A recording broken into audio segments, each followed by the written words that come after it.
How to redeem Finish Line gift card online. Hi everyone, this is Alana from Create, Login and Delete. Let's jump right into the video. First of all, you want to open up any web browser and search for Fishline. Then you want to click on the very first website, which is finishline.com.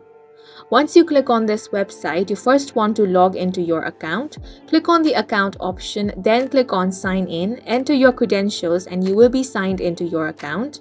After that, you want to explore this website and then add the items that you want to purchase in your bag. Once you have done that, click on the bag option in order to check out.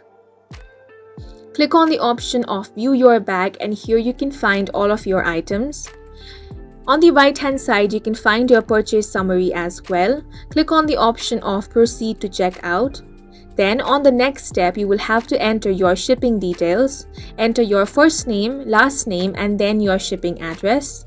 After that is done, you want to click on continue to payment option. Then for the payment method, here you want to scroll down and select the option that says have a gift card. Click on this plus icon. And here on this box, you will have to enter your card number. Then enter the PIN.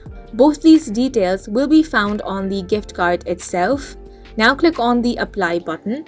After that, the total amount of your gift card balance should be deducted from your order total. Review your order and ensure that everything is correct. Then you want to proceed to complete your purchase by providing all the additional required information such as your payment details and shipping address. Once your order is successfully placed, you should receive a confirmation email with the details of your purchase. And that's it for this video. If you have any questions or confusions, do leave them on the comment section and don't forget to hit the like button and subscribe for more helpful tutorials.